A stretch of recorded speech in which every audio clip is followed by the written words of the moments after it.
God said, if you have not been faithful with his money, he's not going to give you what's your own.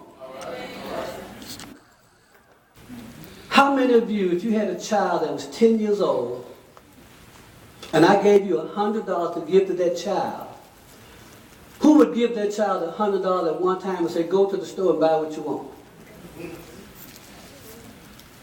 Because you know that child cannot manage $100.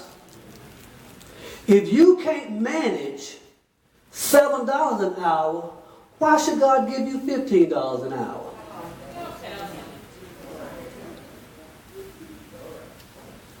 If you can't manage $100, who's going to give you $1,000? That's what that verse just said. He said, who's going to give you your own? It's yours. God has promised you some blessings. He's promised to give you some, but if you can't manage it, God withholds it. Just like the $100 for the child, it's his, but he can't have it because he'll go to the store and buy $100 worth of candy. Some of you will buy $100 worth of Michael Kors.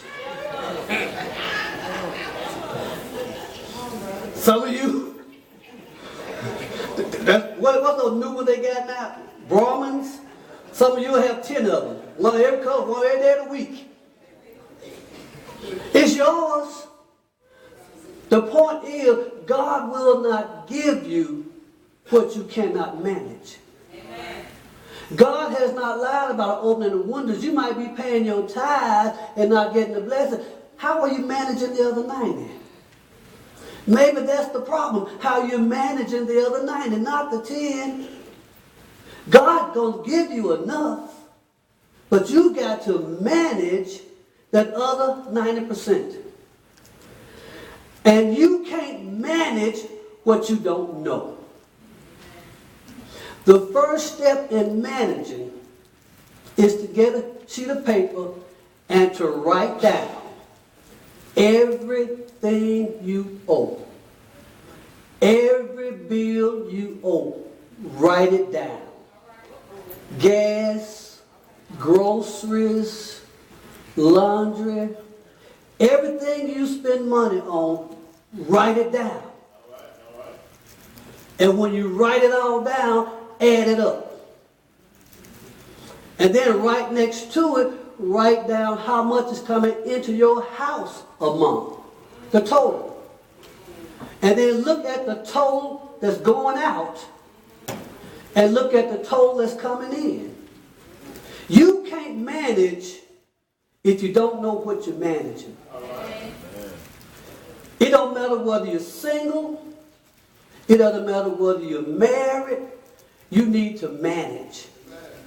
It doesn't matter whether you get paid once a week. It doesn't matter whether you get paid every 2 weeks.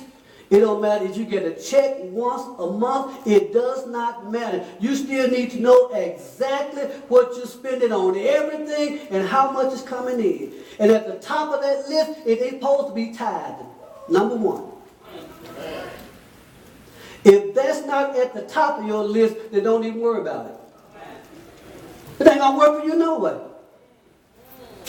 If that's not on your list, it's not going to work. Don't even worry about what you're doing. Just keep on doing what you're doing. If you're not going to give God his, keep on doing what you're doing.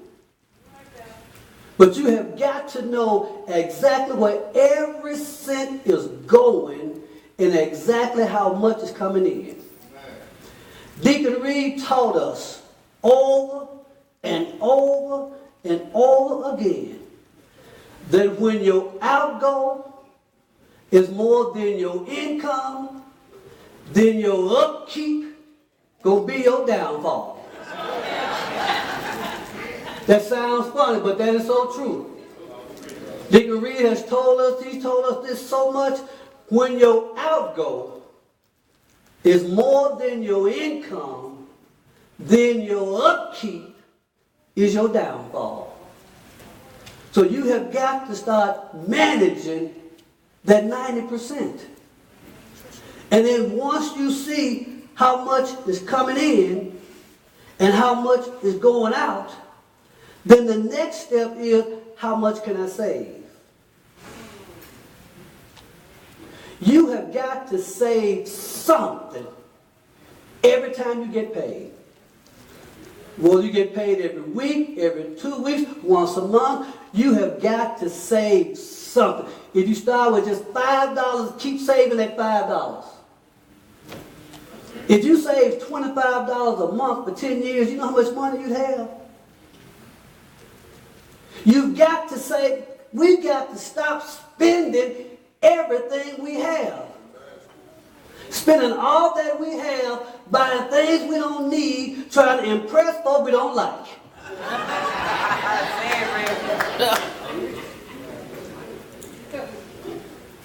But there is no such thing as can't save.